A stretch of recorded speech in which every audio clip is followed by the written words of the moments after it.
All right, let's go to review some things that we've talked about here recently. Been working with angular motion, this spinning motion, more specifically, class. Rotary motion. Torque is something we have been talking about in respect to rotary motion here lately, especially. And there are several quantities that we dealt with in linear motion that have kind of changed the way we think of them. For instance, displacement. Right, the distance from one point to another has given way to angular displacement. How do we represent angular displacement, class? Theta rad. How can I find theta rad? S over R. Now, frankly, we don't often use that formula, very often, but it's there if we happened to need it. Velocity, how fast an object is moving, has given way to how fast an object is spinning. Angular velocity, represented omega. How do we find omega? Theta rad over t. And admittedly, this not only is what we use to find angular velocity, but a lot of times it's what we use to find angular displacement. We multiply omega times time. So this has been more commonly used equation. Acceleration, an object speeding up or slowing down, deceleration, as it moves along, has given way to something spinning faster or spinning slower. Angular acceleration, represented alpha. How do we find alpha?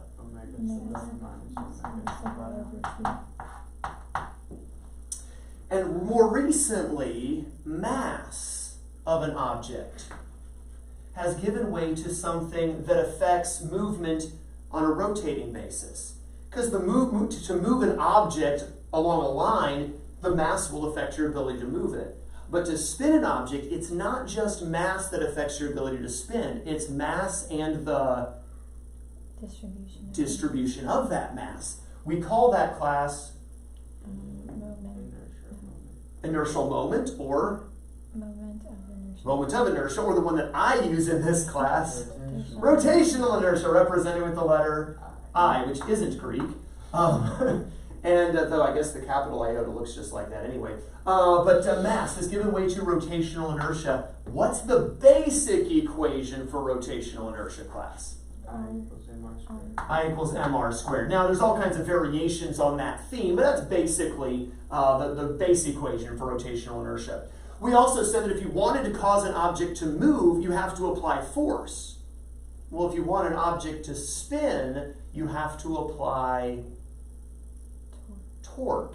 So force has given way to torque, represented again by a Greek letter, tau. And we said there's two different ways to, two equations for torque or for tau. The first was the definition of torque. And we said torque is the product of two things.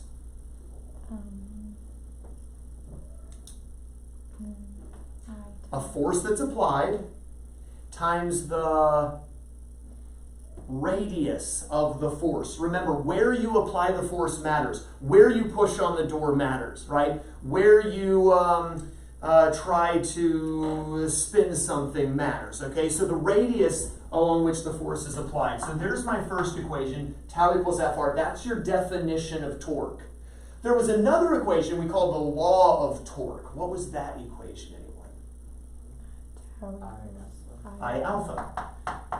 All right, we seem a little shakier on this one all of a sudden. Okay, we seemed really strong on the first one. Okay, so torque is defined as the product of a force causing rotation and the radius of that force. Greater radius, greater torque, right? Which means less force is needed, perhaps.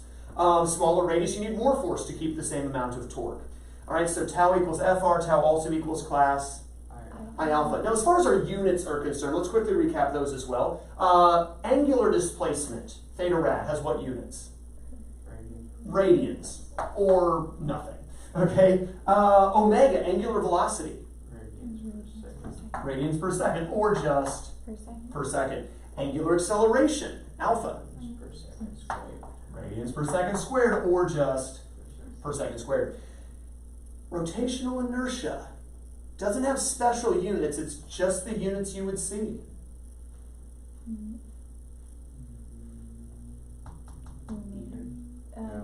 Kilograms. Meters per second squared. Here we go, kilograms times meters squared. And then here, Fr for torque. Torque is going to be measured then in Newton meters. All right, not joules, remember, because the force and radius are perpendicular, so they're not along the same line, but Newton meters would be our unit that we would use there. Anyway, a couple of other equations as well that we looked at yesterday to find work that is done in rotating a body. Remember, work is the transfer of energy from one body to another. So if I were to, I don't know, spin the bottle is a bad reference to it, but anyway, if I were to spin the bottle, okay, that bottle moved, that bottle had energy a moment ago because I transferred energy, okay? I did work on the bottle. Not a lot of work, admittedly, but I'm doing work on the bottle, okay? And so work can be a rotary idea as well. Work is going to still be measured in joules. But remember, before we said work was equal to, back in chapter 11, force times displacement.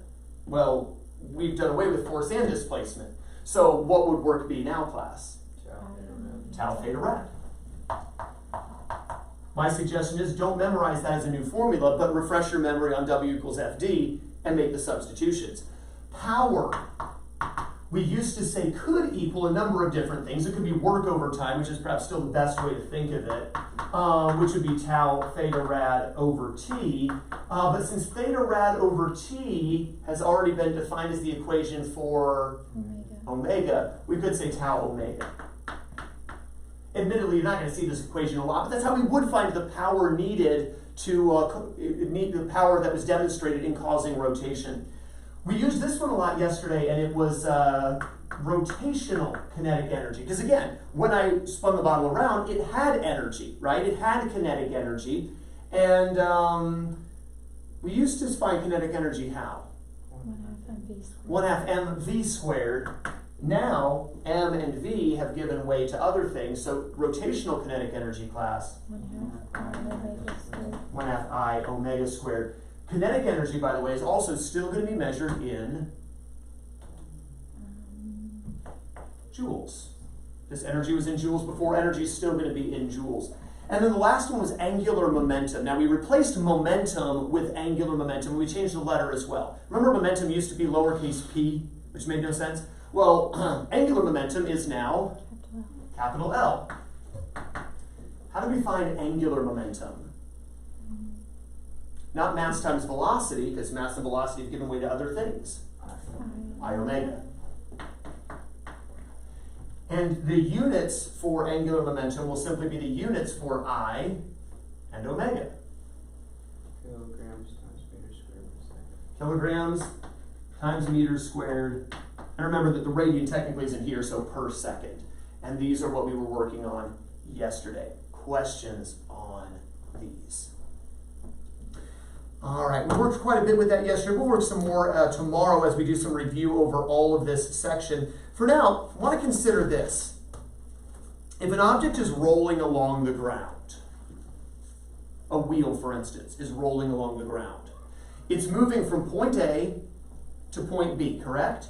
So it has linear motion, doesn't it? And in having linear motion, it has a true linear displacement, it has a linear velocity, it has perhaps a linear acceleration. If it's slowing down, maybe it's going down a hill, so it might be speeding up. It has all those linear quantities we could describe earlier. But as it's rolling, it's also spinning, isn't it? It's moving forward, so it has linear motion, but it also is rotating, so it also has rotary motion. It's both at the same time. The same would be true of a ball flying through the air, other than maybe a knuckleball. Right? The ball has a certain amount of spin on it. So a baseball pitch, okay, it has spin, so it's got its rotary motion, and it also has a linear motion as well, translational motion and rotary motion both.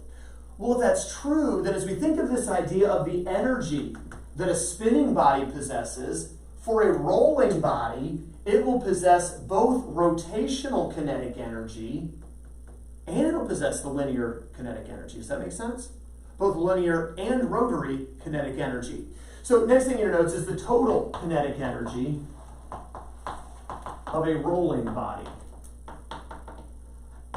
Now, I am specifying rolling as opposed to, for instance, the baseball pitch, because the spin rate, think about it, of a baseball doesn't affect its forward flight necessarily. Does that make sense? It'll affect the path, perhaps, like a curveball will drop more sharply if the spin rate's higher. A slider will move horizontally more if the sideways spin rate is higher. But the spin rate doesn't necessarily affect, like two pitchers can both throw a 98 mile an hour fastball with different spin rates, and the ball could still be moving 98 miles an hour.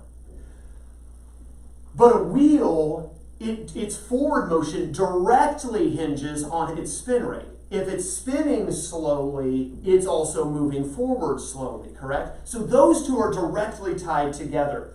So that the velocity forward must equal angular times radius, correct? That's not true of a spinning body flying through the air, or even like a disc flying through the air. We won't call it a frisbee. But V equals R omega. And therefore, by the way, if you knew the linear velocity, you knew how fast the wheel moved from point A to point B, or a ball rolled from point A to point B, or anything rolls from point A to point B, and you knew the radius, because that could be measured, you could find the spin rate at the same time. Omega then would equal V over R, right? Divide the radius away from both sides. So for a rolling object, the linear velocity and the angular velocity are directly tied together. The one directly affects the other. If that's the case then, and we also said that total kinetic energy involves both forward kinetic energy and rotational kinetic energy, we would have both 1/2 mv squared, its forward movement, plus the additional 1/2 I omega squared, the spinning movement. Fact, a brick sliding down a hill towards you is easier to stop than an equal mass ball rolling down the hill towards you. Why? The brick isn't spinning, it's just sliding. The ball, if it's moving at the same speed down the same hill, but it's rolling as it's coming, it has additional energy. It's harder to stop, if you will. It will do more work on you, or it takes more work on your part to stop it. So total kinetic energy for a rolling body, not really a new equation, it's just recognizing that there's two elements to it, two components of energy that have to be accounted for. And again, these two entities correlate to each other. So you would generally not be given both V and omega, you would probably only be given one of them, because you could find the other. Questions so far on that? Now, as you were doing your homework reading, Michael actually answered or attempted to answer a question. We didn't actually hear his answer. I'm sorry, Michael. For number 18 from the homework the other night, because it wasn't homework. And that was, why would a disk descend more quickly than a ring of equal mass? And as you were doing your homework reading a couple of nights ago, page 197, if you'll turn there in your books, if you're not there already, you see that diagram of the two starting out together. And there's all kinds of YouTube videos, by the way. I don't actually have a ring and a disk of equal mass. Cool science teachers have ring and disk of equal mass. And they make little slanty thing and, hey, look, isn't this cool? And I'm not cool like that. But anyway, we have a picture in the book and you can watch YouTube videos. But the reason why the disk will descend more quickly, there's two lines of thought. One is this: which has greater rotational inertia? The ring, where all the mass is at the edge, or the disk, where the mass is distributed evenly?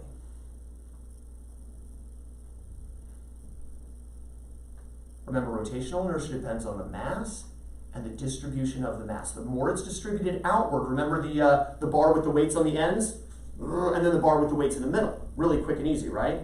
If the weight is distributed out toward the end, the rotational inertia is greater. It was harder to rotate. Well, that's one line of thought. Because all of the mass is at the outside of the ring resists a change in its rotary motion. So if you're holding them at the top of the hill or the top of the incline and then let go, well, the disc, it'll just start rolling. The ring initially resists that change in its rotary motion, and initial resistance will cause the disc to descend faster. That's one line of thought, and I think there's accuracy to it. But there's another thought as well. If, let's just say for ring and disk, let's compare them here. For the ring, the radius is greater than the radius of the disk, correct? The average radius of the disk is the halfway point. The radius of the ring is the full distance. So the radius of the ring is greater. If you have a greater R, you will have, coming to the rotational inertia, I equals mr squared, I equals a half mr squared, right? Since the ring has all of its mass concentrated here, its I value is going to be greater. And if there's a greater I value for the ring and a smaller I value, rotational inertia for the disk, it has less rotational inertia. Well, think about it. They both start at the same point on the incline, correct? And they're motionless. Initially, they have no kinetic energy whatsoever, right? What do they have as they sit at the top of the incline? Well, they are static, but what do they have? What kind of energy do they have? Potential, right? The thought being that the energy is waiting to act. Gravity is waiting to pull them down the incline. They both have the same mass, right? So that was the caveat. They both have the same mass. So gravity's pulling on them with equal strength, right? They're both just sitting there waiting. And as soon as you release your hand, gravity has the ability to act. They're exposed to a force. And if they're at the same height, what's true of their potential energy? It's the same. They both start with zero kinetic, but they both have the same potential. Well, remember, energy can't be created or destroyed, only converted into other forms. So if they start with the same potential, they must acquire the same kinetic. Does that make sense? But if the I is greater for the ring has big I, disk has small I. Okay, we'll use up and down arrows for big and small, all right? Ring has big I, disk has small I. In order to maintain the same kinetic energy, if the ring has a big I, it must have a small omega, correct? Therefore, if the disk has the small I, it's going to have the greater omega, the greater spin rate, if we maintain equal energy on the way down. If that's true, since omega is directly affecting the velocity, they both have the same technical radius, correct? It's just where the mass is distributed. So if that's the case, smaller omega, smaller velocity. It won't move down as quickly. Greater omega, greater velocity. It will move down the ramp or the incline rather at a greater rate. So that's the reason why all of that worked. I'm not sure how much of that matches what you had in your homework answer. I'm curious if you still have it. What was your answer for number 18? How much did you pick up from the reading on that? Because obviously the reading didn't use diagrams and embellishments. I just said the disk descends the slope faster due to the greater amount of rotational inertia it acquires. It acquires? No, because it has less rotational inertia, that's why it's able to descend faster. So I was curious. Honestly, truly, just looking here, it's a little harder to read and understand that one, so I wanted to go ahead and explain it. So you're like, I don't understand. Why is that? There's something else, by the way, in your reading that I want to explain with a video a little bit later on. So those watching, I'll have a link to a video. You guys will watch the video in here. Just the book tries to explain something called the right-hand rule. It is really hard to describe in words. You've got to see it, and so we'll watch a video with that because I'm not cool and I don't have a bicycle wheel, which is a great tool to explain stuff. It only costs like $100. I'm like, I'm not spending $100 for a bicycle wheel. YouTube videos are free. I'm cheap.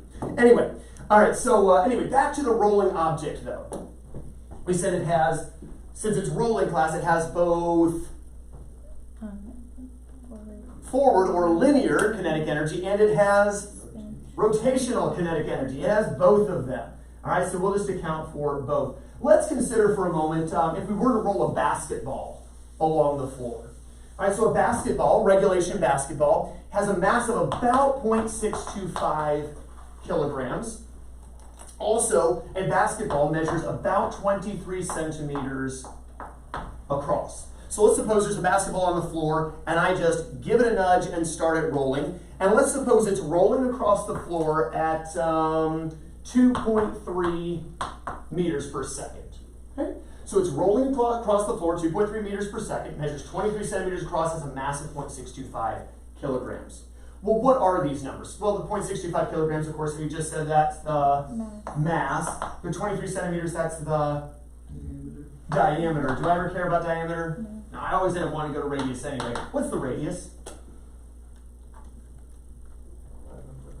11.5 centimeters. 0.115 meters. And the 2.3 meters per second, this is important, that's the, which one? Linear velocity. That's the forward velocity.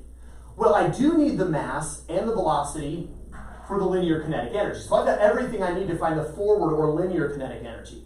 I don't have anything that I need yet for the rotational kinetic energy. Again, how will I find omega since I know V?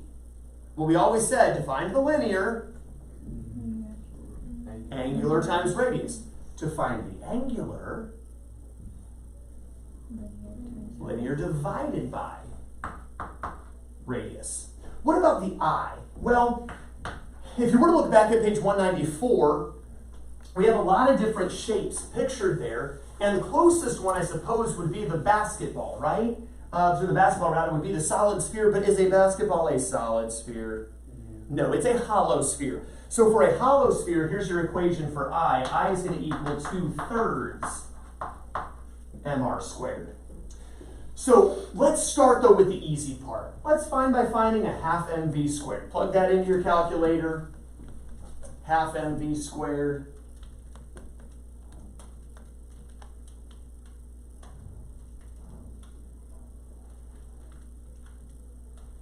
And what is the forward kinetic energy of the ball?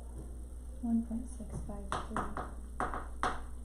Not really that much, is it? Okay, not a whole lot of joules of forward energy. Put this in memory 1.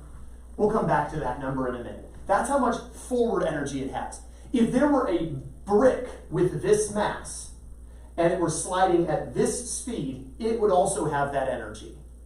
The ball has more because it's also spinning as it rolls along the floor. So now we need to find, well, let's start with the I, the 2/3 mr squared.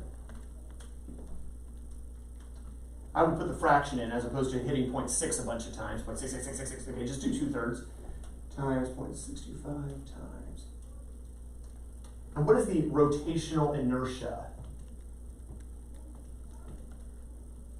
of the basketball? 0.00551. Okay, put this in memory 2. We'll use it in a second. And what's the spin rate, the angular velocity of this basketball?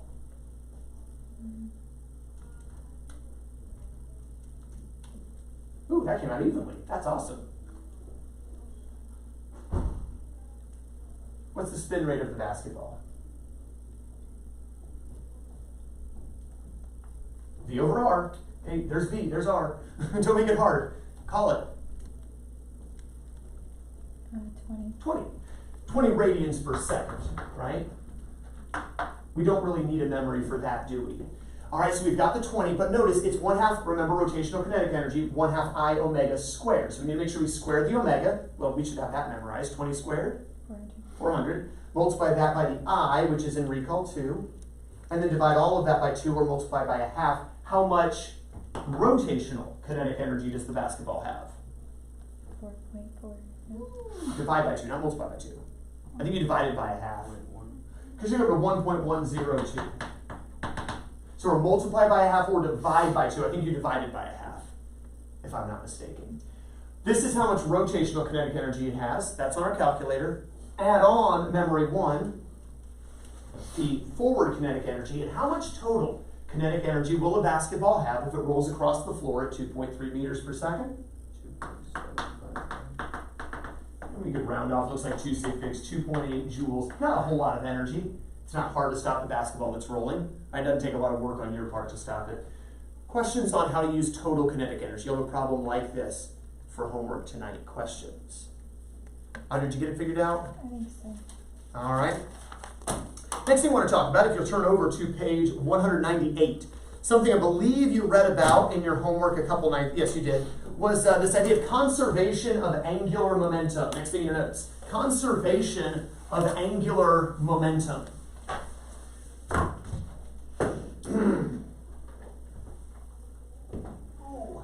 would say that was skill, but no skill.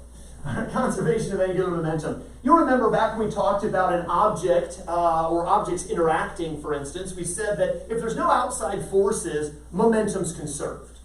For instance, if you get out of a boat and you don't tie the boat up, there's not a force to hold the boat in place, or you don't run the boat aground where there's enough friction to hold the boat in place, and you try to get out, as you step forward, the boat will move backward to maintain zero momentum, and you fall in the drink. When you fire a gun, everything's stationary, there's zero momentum. As soon as you pull the trigger, firing pin ignites, gunpowder explodes, bullet goes flying, gun recoils to maintain zero momentum. If there are no outside forces, momentum's conserved. Well, we're dealing with spin motion now, rotary motion now. So we wouldn't deal with if there are no outside forces, but class, if there are no outside, we don't care about force anymore. What causes rotation? Torque. Class, what causes rotation? Torque. If there are no outside torques, not momentum, but angular momentum will be conserved. Write that down. In the absence of external torques, angular momentum is conserved. In the absence of external torques, angular momentum is conserved. Now, if Michael is trying to spin on his stool there is a great deal of friction between Michael's pants and the stool. Michael does not tend to just keep spinning and spinning and spinning. But, I would say when you were younger, but I've got a feeling this happens even this year for those who are in the computer lab. Am I right? You try to spin and see how long you can keep spinning? Yeah. Okay. There's still some friction there, right, at the spin point of the chairs in the computer lab, but there's not as much, right? But there is some friction there, but there's less of it. There's less torque. So the idea is as you spin around, you tend to maintain your momentum. If there were absolutely no friction, imagine the thought, you would just keep spinning in perpetuity. Wouldn't that be cool? Spinning and spinning and spinning. That would be great. But angular momentum is conserved. What that means is if Audrey were spinning and spinning and spinning in a chair and getting dizzy, and Michael dropped a book in her lap as she was spinning, well, we would have suddenly changed her mass. Well, her momentum will stay the same, but if we're changing the mass, that changes her rotational inertia. That's going to change her spin rate. Or if Audrey were spinning round and round and round, and she suddenly pulled her feet up into the chair with her, well, that would change the distribution of her mass. That would change her rotational inertia. That would change her angular momentum, because angular momentum depends on the rotational inertia and the spin rate. And if you change one of these things, the other one will change as well if momentum is conserved. If L does not change, if angular momentum is not changing because there are no outside torques, and you change either the mass or the distribution of the mass, that has to change this as well. Does that make sense? And so the book mentions the example of a figure skater. The figure skater gets up to speed, arms out, pulls arms in. Well, what does that do? It distributes the mass in more tightly. There's a decreased overall net radius. Decreased radius, decreased rotational inertia, that allows an increase in spin rate. And so figure skater increases spin rate by pulling arms in. Theoretically, if there were little enough friction in the chairs in the computer lab, and I'm not advocating you do this, but if you started spinning with your feet out, or maybe perhaps Kendall were spinning you with your feet out, and then you brought your feet in, you would suddenly increase your spin rate. If we have time, we may try this. I also don't want to break those chairs, and they are not the strongest of chairs. They are cheap chairs. I know, because I bought them. So anyway, I'm a little nervous about trying this with our chairs, but maybe at home you have parents who have nice quality spinning chairs, and you can try it there. Yeah, but if you break your mom's chair, don't blame me, okay? I'm not advocating necessarily do that. Here's the idea with conservation of angular momentum. Angular momentum in one situation has to equal angular momentum in the next. Therefore, I1 omega 1 has to equal I2 omega 2. Which means mr1 squared omega 1 has to equal mr2 squared omega 2. Now, in one example, I said if Michael drops a book in Audrey's lap while she's spinning around, well, that would change the mass, correct? But let's assume we've got, for instance, the example of the figure skater. The figure skater isn't randomly changing his or her mass in executing the spin, unless, of course, like they kick a skate off or something. That would change mass. But assuming mass were to remain constant, and in our situations that we'll look at in this class it will, we could cut it down to size even more. And this is our equation for conservation of angular momentum. Assuming the mass remains constant, and assuming there are no external torques, assuming that the friction between the ice and the point of the figure skater's skate is virtually zero, and ignoring air resistance, because we always do that, then the radius of the mass of the figure skater squared times the angular velocity equals the radius squared after some execution is done times angular velocity. So to slow down, Arms back out would slow you back down, or feet back out. If you had your feet in really tight, curled up in the chair, or maybe Kendall could do it better because she's smaller. We might try this with Kendall. She wouldn't break the chair. There's a perk to having someone smaller, right? All right, so we love you, Kendall. And so we put Kendall in the chair. She tucks her feet in. We spin her around and around. She's getting dizzy like she's going to throw up. You give her a trash can to hold. That changes the mass, though. She starts with a trash can. And then she sticks her feet out. Sticking her feet out will immediately slow her down. I think we might actually try this because I think we might not break chairs with you. I think we could do this. We might try this after the video. We will not do it on camera. She's just a child. We can't have her on camera. Sorry, Gavin, you just have to envision it.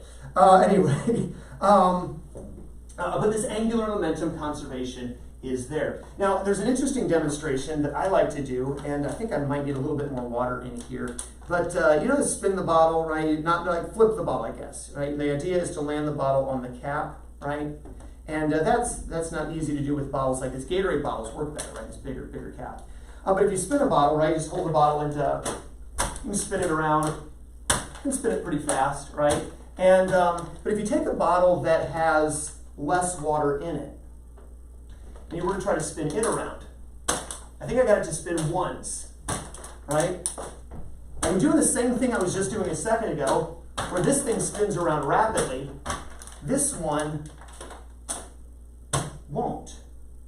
And the question is, why?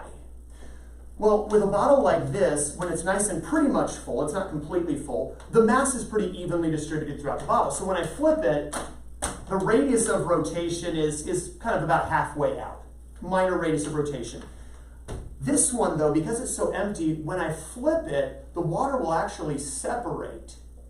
Some of it at the end, some of it at the other end, it'll drive out, right? Since the inertia drives it to the ends of the bottle, so all the mass is concentrated at the ends of the bottle. We're going to see a video here in just a minute where you can see that, I'm not cool, I don't have food coloring at home, but the guy actually jumps food coloring into the bottle, and you can see the water when he zooms in slow motion. You can see the water separating to the ends, and that's why with a partial bottle, you really can't get that cool flip effect. Michael, just to verify I'm not faking, come on up, and we'll let you flip the bottle in the air. I'm going to get to the back where it's safe. Good luck, Kendall. And so start with the easy one. Let's just see how many times you can get it to spin. All right, so there we go. Got a good spin going there. One more time just for fun.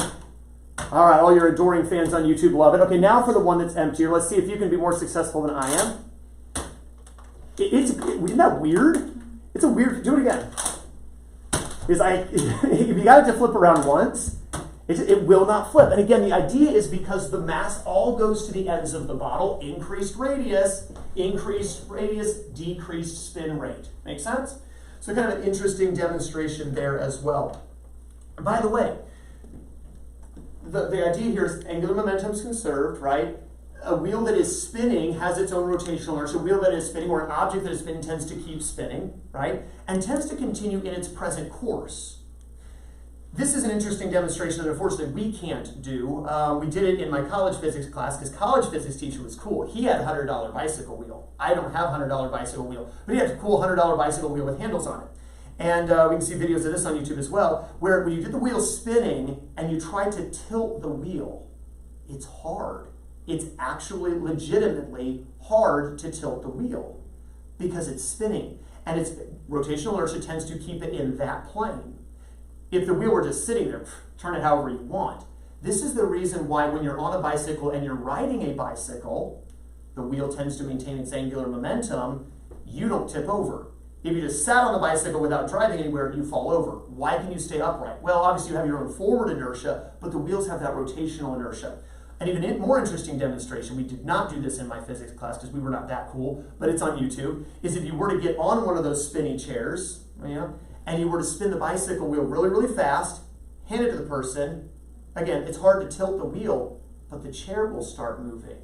As the wheel's just spinning normally, the wheel will start moving. We're going to see a similar demonstration of this as well, because when the wheel is spinning, there's an external torque outward from the wheel that directs a person to start turning around in a circle. We're going to see that in one of the videos that we'll post here. We won't do it with a person in a chair, but we'll do it with a wheel hanging from a rope. So some interesting videos to kind of help you see this. For now, let's look at a math problem of how we'll actually use the equation. There's a lot of cool phenomena here. Gyroscopic precessions explained Flywheel function is explained through this, conservation of angular momentum. Really cool stuff. But we're going to be boring now and look at a word problem and do some math with this so you're prepared for the types of things you'll see on tests and quizzes. Again, some videos coming up in a moment. Watching on YouTube, they're in the description of the video. Wait till I'm done though, please. Anyway, not that I would know. Example 13.11. Go ahead and read that problem for us if you would, Kendall. A ball weighing 3.6 meters is attached to a pole by a rope 2.7 meters long. When the ball is set revolving around the pole at an angular velocity of 21 radians per second, the rope begins winding onto the pole. Soon the free length of the rope is shortened to 1.3 meters. What then is the final angular velocity of the ball? Assume the rope is weightless and neglect friction. All right, you can tell just from what it's talking about. We're obviously talking, class, about tether ball, right? You hit the ball, and it's interesting because the ball, picture it, the ball's going around the pole, and as it goes around, obviously the rope begins to tether, right? It begins to wrap around. As it wraps around, what's happening to the radius of revolution? The radius is getting smaller. And if the radius gets smaller, what has to happen to the angular velocity to maintain equality? Has to go up. Have you ever noticed that once you start to lose tetherball, you lose it very quickly? If you start to win, you win it very quickly. It really comes down to those first couple of hits. Because once that ball starts to wrap, it's really hard to come back from it. That's the reason why. As it begins to wrap, it'll speed up how fast it's going, and it's just hard to keep up with. Let's look at the math behind it. It points out, first of all, the weight of the tether ball. The weight doesn't really matter. The mass would matter more, but it's the same tether ball, right? It doesn't randomly lose mass. Now, if half the tether ball suddenly broke off and the mass changed, then we'd have to account for mass 1 and mass 2, right? But it doesn't really matter. If there were fractions on the rotational inertia, right? Sometimes it's a half, sometimes it's a fourth, a 1/12, whatever, 2/3. Well, the fractions would also cancel, wouldn't they? That's why we can reduce it down to this simplified form, r1 squared omega 1 equals r2 squared omega 2. What's the radius of revolution starting out, class? 2.7 meters. 2.7 meters, a very long rope. Okay, 2.7 meter long rope that it's on, that's its radius when it starts out. And it's revolving, if you will. It's going around at what rate? 21 radians per second. 21 radians per second. Remember, this is really fast, by the way, because 6.28 radians is a revolution. This thing's starting out making about 3.5 revolutions per second. Whew. I don't want to play tetherball with that person. I will get hit in the face and it will hurt. Okay. Along the way, probably very quickly in the game, the rope has wound its way around so that now the rope length has been shortened to 1.3 meters. And the question is, how fast is it revolving around now? Pretty straightforward. You plug in the numbers. Again, with this chapter, as long as you know your equations, it's not hard, but you've got to know the equations. You've got to know your formulas. Don't forget to square.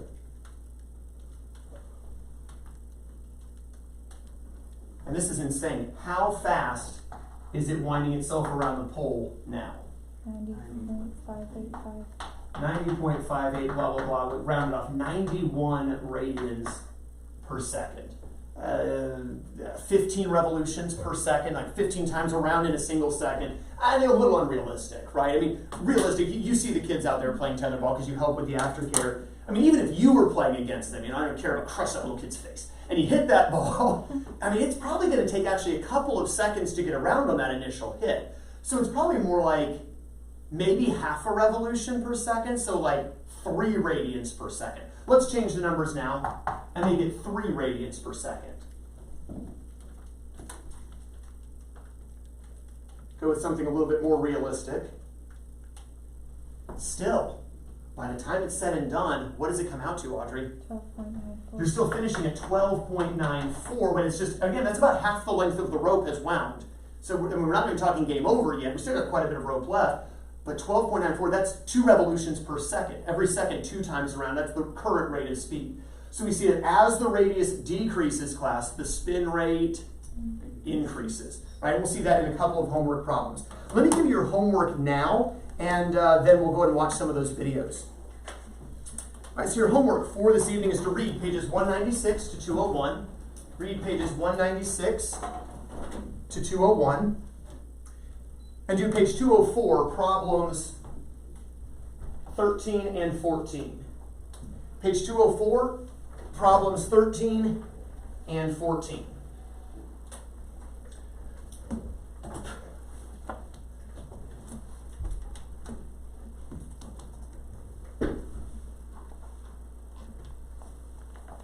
Page 204, problems 13 and 14. Again, if you're watching the video, watching on YouTube, I've got all the videos in the description. We'll watch some of the videos today. We'll probably end up watching some of these tomorrow because we don't have a whole lot of time left, unfortunately.